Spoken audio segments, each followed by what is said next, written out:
China ಮತ್ತು ನಮ್ಮ ದೇಶದ ನಡುವೆ ಯಾವಾಗಲಾದರೂ ಜಗಳ ಉಂಟಾದಾಗ ನಮ್ಮ ದೇಶದಲ್ಲಿ ಕೇಳಿಸೋ ಒಂದೇ ಒಂದು ಮಾತು ಏನಂದ್ರೆ ಚೈನಾ ಪ್ರಾಡಕ್ಟ್ನ ಬ್ಯಾನ್ ಮಾಡಿ ಅಂತ. ಚೈನಾ ಪ್ರಾಡಕ್ಟ್ನ ಬ್ಯಾನ್ ಮಾಡಿದರೆ ಚೈನಾಗೆ ಲಾಸ್ ಆಗುತ್ತೆ ಅಂತ ನಾವು ತಿಳ್ಕೊಂಡು ಮೊದಲು ಬ್ಯಾನ್ ಮಾಡಿ ಅಂತ ಹೇಳ್ತಾ ಇರ್ತೀವಿ. ಇಂಡಿಯಾ ಮತ್ತು ಚೈನಾ ನಡುವೆ ಪ್ರತಿ ವರ್ಷ 12.8 ಲಕ್ಷ ಕೋಟಿಯಷ್ಟು ವ್ಯವಹಾರ ನಡೆಯುತ್ತೆ. ಅದರಲ್ಲಿ ಚೈನಾ ನಮ್ಮ ದೇಶದಿಂದ ಇಂಪೋರ್ಟ್ ಮಾಡಿಕೊಳ್ಳೋದು 1.5 ಲಕ್ಷ ಕೋಟಿ ಮೊತ್ತವಷ್ಟು ಆದರೆ ಚೈನಾಯಿಂದ ನಾವು ಇಂಪೋರ್ಟ್ ಮಾಡಿಕೊಳ್ಳೋದು 11.3 ಲಕ್ಷ ಕೋಟಿಯಷ್ಟು. ಅಂದರೆ ನಾವು ಎಕ್ಸ್ಪೋರ್ಟ್ಗಿಂತ ಇಂಪೋರ್ಟ್ನೇ ಜಾಸ್ತಿ ಮಾಡ್ಕೊಳ್ತಾ ಇದ್ದೀವಿ. ಚೈನಾಗೆ ನಾವು ಎಕ್ಸ್ಪೋರ್ಟ್ ಮಾಡ್ತಿರೋದು 5.47% ಅಷ್ಟು ಪ್ರಾಡಕ್ಟ್ನ ಆದರೆ ನಾವು ಚೈನಾಯಿಂದ ಬರೋಬ್ಬರಿ 41% ಅಷ್ಟು ಪ್ರಾಡಕ್ಟ್ನ ಇಂಪೋರ್ಟ್ ಮಾಡ್ಕೊಳ್ತಾ ಇದ್ದೀವಿ. ನಂಬರ್ 1, ಹಾಗಾದರೆ ನಾವು ಚೈನಾಗೆ ಎಕ್ಸ್ಪೋರ್ಟ್ ಮಾಡ್ತಿರೋ 5.47% ಅಷ್ಟು ಪ್ರಾಡಕ್ಟ್ನ ಎಕ್ಸ್ಪೋರ್ಟ್ ಮಾಡ್ದೇನೆ ಇದ್ರೆ ಚೈನಾಗೆ ಲಾಸ್ ಆಗುತ್ತಾ? ಆ್ಯಕ್ಚುಲಿ ನಮ್ಮ ಇಡೀ ಪ್ರಪಂಚಕ್ಕೆ ಬೇಕಾಗಿರೋ ವಸ್ತುಗಳು ಒಂದೇ ದೇಶದಲ್ಲಿ ಸಿಗೋಲ್ಲ. ಒಂದು ದೇಶ ತನಗೆ ಬೇಕಾಗಿರೋ ವಸ್ತುಗಳು ತನ್ನಲ್ಲಿ ಇಲ್ಲ ಅಂದಾಗ ಬೇರೆ ದೇಶದಿಂದ ಆ ವಸ್ತುಗಳನ್ನು ಇಂಪೋರ್ಟ್ ಮಾಡಿಕೊಳ್ಳುತ್ತೆ. ಹಾಗೇನೆ ತನ್ನಲ್ಲಿರುವ ವಸ್ತುಗಳು ಯಾವ ದೇಶಕ್ಕೆ ಬೇಕಾಗಿರುತ್ತೋ ಆ ದೇಶಕ್ಕೆ ಎಕ್ಸ್ಪೋರ್ಟ್ ಮಾಡುತ್ತೆ. ಹೀಗೊಂದು ವ್ಯವಹಾರವನ್ನು ಆಯಾ ದೇಶಗಳು ನಡೆಸುತ್ತಾ ಹೋಗುತ್ತೆ. ಆದರೆ ಪ್ರಪಂಚ ದೇಶಗಳಿಗೆ ಮ್ಯಾನುಫ್ಯಾಕ್ಚರ್ ಅಂಡ್ ಎಕ್ಸ್ಪೋರ್ಟ್ ಮಾಡುವಲ್ಲಿ ಚೈನಾ ನಂಬರ್ 1. ವರ್ಲ್ಡ್ನಲ್ಲಿರುವ 100% ಎಕ್ಸ್ಪೋರ್ಟೇಷನ್ನಲ್ಲಿ 30% ಪಾಲು ಚೈನಾ ದೇಶದ್ದು. ನಮ್ಮಿಂದ ಚೈನಾಗೆ ಬೇಕಾಗಿರೋದು 5% ಪ್ರಾಡಕ್ಟ್ಸ್ ಅಷ್ಟೇ. ನಾವು ಚೈನಾಗೆ ಆ 5% ಅಷ್ಟು ಪ್ರಾಡಕ್ಟ್ಸ್ನ ಎಕ್ಸ್ಪೋರ್ಟ್ ಮಾಡೋದನ್ನು ನಿಲ್ಲಿಸಿದ್ರೆ ಅದೇನು ಚೈನಾಗೆ ದೊಡ್ಡ ಲಾಸ್ ಅಲ್ವೇ ಅಲ್ಲ. ನಮ್ಮಿಂದ ಸಿಗುವ 5% ಅಷ್ಟು ಪ್ರಾಡಕ್ಟನ್ನು ಚೈನಾ ಬೇರೆ ದೇಶದ ಜೊತೆ ಮ್ಯಾನುಫ್ಯಾಕ್ಚರ್ ಮಾಡಿಸಿಕೊಂಡು ಅಲ್ಲಿಂದ ಇಂಪೋರ್ಟ್ ಮಾಡಿಕೊಳ್ಳುತ್ತೆ. ನಂಬರ್ 2, ಅದೇ ರೀತಿ ಚೈನಾಯಿಂದ ನಾವು ಇಂಪೋರ್ಟ್ ಮಾಡಿಕೊಳ್ಳೋದನ್ನು ನಿಲ್ಲಿಸಿದ್ರೆ ಚೈನಾಗೆ ಲಾಸ್ ಇರುತ್ತಾ? ನಾವು ಚೈನಾಗೆ ಮಾಡೋ ಎಕ್ಸ್ಪೋರ್ಟ್ಗಿಂತ ಇಂಪೋರ್ಟ್ ತುಂಬ ಜಾಸ್ತಿ ಇದೆ. 1.5 ಲಕ್ಷ ಕೋಟಿಯಷ್ಟು ಎಕ್ಸ್ಪೋರ್ಟ್ ಮಾಡಿದರೆ 11.3 ಲಕ್ಷ ಕೋಟಿಯಷ್ಟು ಇಂಪೋರ್ಟ್ ಮಾಡಿಕೊಳ್ತಾ ಇದ್ದೀವಿ. ಅಂದರೆ ಎಕ್ಸ್ಪೋರ್ಟ್ಗಿಂತ 7 ಪಟ್ಟು ಜಾಸ್ತಿ ಇಂಪೋರ್ಟನ್ನೇ ಮಾಡ್ತಾ ಇದ್ದೀವಿ. 41% ಅಷ್ಟು ಪ್ರಾಡಕ್ಟ್ನ ನಾವು ಚೈನಾಯಿಂದ ತಗೊಳ್ಳೋದನ್ನು ನಿಲ್ಲಿಸಿದ್ರೆ ಅವರಿಗೆ ಲಾಸ್ ಆಗೋದಕ್ಕಿಂತ ಹೆಚ್ಚಾಗಿ ನಮ್ಮ ದೇಶದ ಜನತೆಗೆ ತೊಂದರೆ ಉಂಟಾಗೋದು ಮಾತ್ರ ನಿಜ. ಯಾಕಂದರೆ ಫಾರ್ ಎಕ್ಸಾಂಪಲ್ ನಾವು ಚೈನಾಯಿಂದ ಇಂಪೋರ್ಟ್ ಮಾಡಿಕೊಳ್ಳೋ 41% ಅಷ್ಟು ಪ್ರಾಡಕ್ಟ್ನ ಬೇರೆ ದೇಶದಿಂದ ಇಂಪೋರ್ಟ್ ಮಾಡಿಕೊಳ್ಳೋಕೆ ಮುಂದಾದರೆ ನಮಗೆ ಚೈನಾಯಿಂದ ಸಿಗುವಷ್ಟು ಚೀಪಾಗಿ ಯಾವ ವಸ್ತು ಸಿಗೋದಿಲ್ಲ. ಮತ್ತು 41% ಅಂದರೆ ಅದು ಚಿಕ್ಕ ನಂಬರ್ ಕೂಡ ಅಲ್ಲ. ನಾವು ಯೂಸ್ ಮಾಡ್ತಿರೋ ಬಹಳಷ್ಟು ವಸ್ತುಗಳು ಅಂದರೆ mobile, laptops, computer, camera, batteries, furnitures, cloth, home interiors, iron box, kitchen wares etcetera. ಹೀಗೆ ಹಲವಾರು. ಇವೆಲ್ಲ ವಸ್ತುಗಳು ಚೈನಾದಲ್ಲೇ ಚೀಪ್ ಆಗಿ ಸಿಗೋಕೆ ಕಾರಣ ಆ ದೇಶದಲ್ಲಿ ಸಿಗುವಷ್ಟು ಚೀಪ್ ಲೇಬರ್ಸ್ ಆರ್ ವರ್ಕರ್ಸ್ ಬೇರೆ ದೇಶದಲ್ಲಿ ಸಿಗೋದಿಲ್ಲ.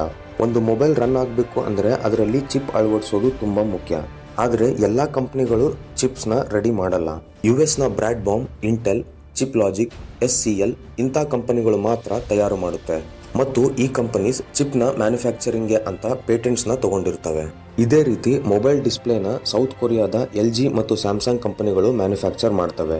ಮೊಬೈಲ್ ಬ್ಯಾಟರೀಸ್ನ ಜಪಾನ್ ಕಂಪನಿಗಳಾದ ಸೋನಿ ಮತ್ತು ಪ್ಯಾನಸೋನಿಕ್ ರೆಡಿ ಮಾಡ್ತವೆ. ಆದರೆ ಯಾವ ಒಂದು ಕಂಪನಿನೂ ತಮ್ಮ ದೇಶದಲ್ಲಿ ಮ್ಯಾನುಫ್ಯಾಕ್ಚರ್ ಮಾಡೋದಿಲ್ಲ. ಎಲ್ಲ ಕಂಪನೀಸ್ ತಮ್ಮ ಪ್ರಾಡಕ್ಟ್ಸ್ಗಳನ್ನು ಚೈನಾದಲ್ಲಿ ತಯಾರಿಸೋಕೆ ಮುಂದಾಗುತ್ತೆ. ಯಾಕಂದರೆ ಚೈನಾದಲ್ಲಿ ಕನ್ಸ್ಯೂಮರ್ಸ್ ತುಂಬ ಜಾಸ್ತಿ ಇದ್ದಾರೆ. ಫಾರ್ ಎಕ್ಸಾಂಪಲ್ BMW ಅನ್ನೋ ಒಂದು ಕಾರು ಮ್ಯಾನುಫ್ಯಾಕ್ಚರ್ ಮಾಡೋ ಕಂಪನಿ ನಮ್ಮ ದೇಶದಲ್ಲಿ ಕಾರ್ನ ತಯಾರು ಮಾಡೋದಿಲ್ಲ. ಯಾಕಂದರೆ ನಮ್ಮಲ್ಲಿ BMW ಕಾರ್ನ ಕೊಂಡುಕೊಳ್ಳೋರು ಜಾಸ್ತಿ ಜನ ಇಲ್ಲ. ನಮ್ಮಲ್ಲಿ ಶ್ರೀಮಂತರಿಗಿಂತ ಬಡವರೇ ಜಾಸ್ತಿ. ಆದರೆ ಚೈನಾದಲ್ಲಿ ಹಾಗಲ್ಲ. ಅಲ್ಲಿ ಶ್ರೀಮಂತರ ಸಂಖ್ಯೆ ಜಾಸ್ತಿ ಇದೆ. ಮತ್ತು ಕಂಪನಿಗಳು ತಮ್ಮ ವಸ್ತುಗಳನ್ನು ಚೈನಾದಲ್ಲಿ ಮ್ಯಾನುಫ್ಯಾಕ್ಚರ್ ಮಾಡೋದ್ರಿಂದ ಇಂಪೋರ್ಟ್ ಮತ್ತು ಎಕ್ಸ್ಪೋರ್ಟ್ ಡ್ಯೂಟಿ ಟ್ಯಾಕ್ಸ್ ಇರೋದಿಲ್ಲ. ಹಾಗೆ ಕಡಿಮೆ ಬೆಲೆಗೆ ಆ ವಸ್ತುಗಳನ್ನು ಅಲ್ಲಿಯ ಪ್ರಜೆಗಳಿಗೆ ಮಾರಾಟ ಮಾಡಬಹುದು. ನಂಬರ್ 3, ಆದರೆ ನಮಗೆ ಬೇಕಾದ ವಸ್ತುಗಳನ್ನು ಇಂಪೋರ್ಟ್ ಮಾಡಿಕೊಳ್ಳದೇನೆ ನಮ್ಮ ದೇಶದಲ್ಲಿನೇ ಅದನ್ನು ತಯಾರಿಸಬಹುದಾ? ನಾವು ನಮಗೆ ಬೇಕಾದ ವಸ್ತುಗಳನ್ನು ಚೈನಾ ದೇಶದಿಂದ ಇಂಪೋರ್ಟ್ ಮಾಡುವುದರ ಬದಲು ನಾವೇ ನಮ್ಮ ದೇಶದಲ್ಲಿ ತಯಾರಿಸಬಹುದು. ಫಾರ್ ಎಕ್ಸಾಂಪಲ್ ಮೊಬೈಲ್ ಫೋನ್ಗಳನ್ನು ನಾವು ಇಂಪೋರ್ಟ್ ಮಾಡುವ ಬದಲು ನಮ್ಮಲ್ಲೇ ತಯಾರಿಸಬೇಕು ಅಂದರೆ ಫೋನ್ ಮ್ಯಾನುಫ್ಯಾಕ್ಚರ್ ಮಾಡೋ ಫ್ಯಾಕ್ಟ್ರಿ ಬೇಕು, ಎಂಪ್ಲಾಯ್ಸ್ ಬೇಕು ಮತ್ತು ಈಗಿನ ಟೆಕ್ನಾಲಜಿಗಿಂತಲೂ ಬೆಟರ್ ಆಗಿರೋ ಟೆಕ್ನಾಲಜಿನ ಇಂಪ್ಲಿಮೆಂಟ್ ಮಾಡಬೇಕಾಗುತ್ತೆ. ನಮ್ಮ ಗೌರ್ಮೆಂಟ್ ರಿಸರ್ಚ್ ಆ್ಯಂಡ್ ಡೆವಲಪ್ಮೆಂಟ್ ಮೇಲೆ ಹೆಚ್ಚಾಗಿ ಹಣ ಇನ್ವೆಸ್ಟ್ ಮಾಡಬೇಕಾಗುತ್ತೆ. ಇಷ್ಟೆಲ್ಲ ಖರ್ಚು ಮಾಡಿ ಮ್ಯಾನುಫ್ಯಾಕ್ಚರ್ ಮಾಡಿದ್ರೂ ಚೈನಾಯಿಂದ ಇಂಪೋರ್ಟ್ ಮಾಡಿದಾಗ ಸಿಗುವಷ್ಟು ಚೀಪಾಗಿ ನಮ್ಮಲ್ಲಿ ತಯಾರಿಸಿದ ಪ್ರಾಡಕ್ಟ್ನ ನಮ್ಮ ಗ್ರಾಹಕರಿಗೆ ಸಿಗುವಂತೆ ಮಾಡಬೇಕಾಗುತ್ತೆ. ಗೌರ್ಮೆಂಟ್ ಅಷ್ಟೆಲ್ಲ ಇನ್ವೆಸ್ಟ್ ಮಾಡಿ ಮ್ಯಾನುಫ್ಯಾಕ್ಚರ್ ಮಾಡಿರೋ ಪ್ರಾಡಕ್ಟ್ಸ್ನ ಕಡಿಮೆ ಬೆಲೆಗೆ ಕೊಡೋಕೆ ಆಗಲ್ಲ.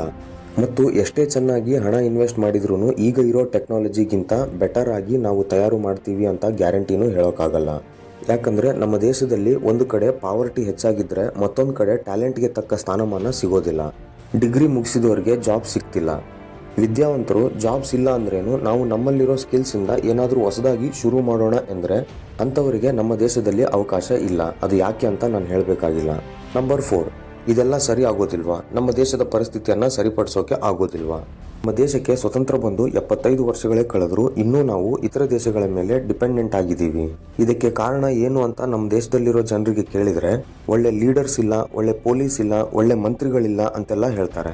ಆದ್ರೆ ಒಂದೇ ಒಂದು ಬಾರಿ ಸರಿಯಾಗಿ ಯೋಚನೆ ಮಾಡಿ, ಅವರಿವರು ಸರಿ ಇಲ್ಲ ಅನ್ನೋ ಬದಲು ನಮ್ಮಲ್ಲಿ ಎಷ್ಟು ಜನ ಸರಿ ಇದ್ದೀವಿ ಅಂತ. ರೋಡಲ್ಲಿ ಆಕ್ಸಿಡೆಂಟ್ ಆಗಿ ಯಾರಾದ್ರೂ ಬಿದ್ದಿದ್ರೆ ಅವರನ್ನು ಎತ್ತಿ ಆಸ್ಪತ್ರೆಗೆ ಸೇರಿಸೋಕೆ ಯಾರೂ ಮುಂದಾಗಲ್ಲ. ಕಾರಣ ಭಯ. ಯಾರೋ ಏನೋ ಯಾವನಿಗೆ ಗೊತ್ತು, ನಮ್ಗ್ಯಾಕೆ ಬೇಕು ಅಂತ. ಅದೇ ರೋಡಲ್ಲಿ 500 ರೂಪಾಯಿ ನೋಟು ಬಿದ್ದಿದ್ರೆ ಆ ಭಯ ಯಾರಿಗೂ ಇರೋದಿಲ್ಲ. ಇದೇ ಮನೋಭಾವನೆ ಪ್ರತಿಯೊಬ್ಬರಲ್ಲೂ ಬಂದುಬಿಟ್ಟಿದೆ. ಅದು ನಮ್ಮ ತಪ್ಪಲ್ಲ. ಹಾಗೆ ಒಂದು ಕೆಟ್ಟ ಮನೋಭಾವನೆ ನಮ್ಮ ಮನಸ್ಸಿನಲ್ಲಿ ತುಂಬಿರುವ ವ್ಯಕ್ತಿಗಳದ್ದು. ಆದರೆ ಆ ವ್ಯಕ್ತಿಗಳು ರಾಜಕೀಯ, ಪೊಲೀಸ್ ಇಲಾಖೆ, ಸರ್ಕಾರದ ಪ್ರತಿಯೊಂದು ಇಲಾಖೆಯಲ್ಲೂ ಇದ್ದಾರೆ. ನಾವು ಮಾತೆತ್ತಿದ್ರೆ ನಮ್ಮ ಸಿಸ್ಟಮ್ ಸರಿ ಇಲ್ಲ ಅಂತಿರ್ತೀವಲ್ಲ, ಸರಿ ಇಲ್ಲದೆ ಇರೋದು ಸಿಸ್ಟಮಲ್ಲಿರೋ ಜನ, ಸಿಸ್ಟಮ್ ಅಲ್ಲ. Number 5, there is a way. ನಾವು ಚೈನಾ ಪ್ರಾಡಕ್ಟ್ನ ಬ್ಯಾನ್ ಮಾಡಿದರೆ ಪ್ರಾಬ್ಲಮ್ ನಮ್ಮ ದೇಶಕ್ಕೆ ಹೊರತು ಚೈನಾಗಲ್ಲ. ಸೊ ನಮ್ಮ ಗೌರ್ಮೆಂಟ್ ಚೈನಾ ಪ್ರಾಡಕ್ಟ್ನ ಬ್ಯಾನ್ ಮಾಡಬೇಕು ಅಂದರೆ ಚೈನಾ ಪ್ರಾಡಕ್ಟ್ನ ಯೂಸ್ ಮಾಡೋದು ಕಡಿಮೆ ಮಾಡಬೇಕು. ಚೈನಾ ಪ್ರಾಡಕ್ಟ್ಗೆ ಇರೋ ಕಸ್ಟಮರ್ಸ್ ಕಡಿಮೆ ಆದರೆ ಆ ಸ್ಟಾಕ್ ಸೇಲ್ ಆಗದೆ ಇಲ್ಲೇ ಉಳಿಯುತ್ತೆ. ಸ್ಟಾಕ್ ಇಲ್ಲೇ ಉಳಿಯೋದ್ರಿಂದ ನಾವು ಇಂಪೋರ್ಟ್ ಮಾಡ್ಕೊಳ್ಳೋದು ಕಡಿಮೆ ಆಗುತ್ತೆ. ಅದು ಹೇಗಂದರೆ, ಫಾರ್ ಎಕ್ಸಾಂಪಲ್, ಚೈನಾ ಪ್ರಾಡಕ್ಟ್ ಅಂದರೆ ಒಂದು ಸಣ್ಣ ಹೇರ್ ಕ್ಲಿಪ್ಪಿಂದ ಹಿಡಿದು ದೊಡ್ಡ ದೊಡ್ಡ ಮಷಿನರೀಸ್ವರೆಗೂ ನಾವು ಇಂಪೋರ್ಟ್ ಮಾಡ್ಕೊಳ್ತಾ ಇದ್ದೀವಿ. ನಾವು ದಿನನಿತ್ಯ ಬಳಸೋ ಸಣ್ಣ ಸಣ್ಣ ವಸ್ತುಗಳನ್ನು ವಿಚಾರಿಸಿ ಇದು ನಮ್ಮ ದೇಶದಲ್ಲೇ ತಯಾರಿಸಿದ್ದ ಅಥವಾ ಇಂಪೋರ್ಟ್ ಮಾಡ್ಕೊಂಡಿದ್ದ ಎಂದು ನೋಡಿ ಖರೀದಿಸಬೇಕು. ಅದು tooth paste, tooth brush, hair oil, hair clip, slippers, cloth, watch, shoes, pen, paper, pencil, electronic items, mobile phone, ಹೀಗೆ ನಿಧಾನವಾಗಿ ಒಂದೊಂದೇ ವಸ್ತುಗಳನ್ನು ನಾವು ವಿಚಾರಿಸಿ ಖರೀದಿಸಬೇಕು. ಆಗ ಮಾತ್ರ ಚೈನಾ ಪ್ರಾಡಕ್ಟ್ಗಳಿಗೆ ಅಡಿಕ್ಟ್ ಆಗಿರೋ ಗ್ರಾಹಕರು ಕಡಿಮೆ ಆಗ್ತಾರೆ. ಇದು ನಾವೆಲ್ಲರೂ ಮಾಡಬಹುದಾದಂಥ ತುಂಬ ಸಣ್ಣ ಕೆಲಸನೇ. ಆದರೆ ಈ ಸಣ್ಣ ಕೆಲಸದ ಇಂಪ್ಯಾಕ್ಟ್ ತುಂಬ ದೊಡ್ಡದಾಗಿರುತ್ತೆ.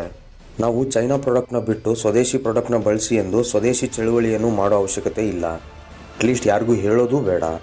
ಜಸ್ಟ್ ನಾವು ನಮಗೆ ಬೇಕಾದ ದಿನನಿತ್ಯದ ವಸ್ತುಗಳನ್ನು ವಿಚಾರಿಸಿ ತಗೊಂಡ್ರೆ ಸಾಕು. ಚೇಂಜಸ್ ಅನ್ನೋದು ದೇಶದ ಯಾವುದೋ ಒಂದು ಮೂಲೆಯಲ್ಲಿ ಸ್ಟಾರ್ಟ್ ಆಗಲೇಬೇಕು. ಆಗ ಮಾತ್ರನೇ ನಮ್ಮ ದೇಶ ಫ್ಯೂಚರಲ್ಲಿ ಚೈನಾ ಮೇಲೆ ಡಿಪೆಂಡ್ ಆಗದೇ ಇರೋಕ್ಕೆ ಸಾಧ್ಯ. ಫ್ರೆಂಡ್ಸ್, ಈ ವಿಡಿಯೋ ಮಾಡೋಕ್ಕೆ ನಾನು ರೆಫರ್ ಮಾಡಿದ್ದು reading economics 2026 data and forecast 1988 to 2024 ಮತ್ತು trade and economic relations website.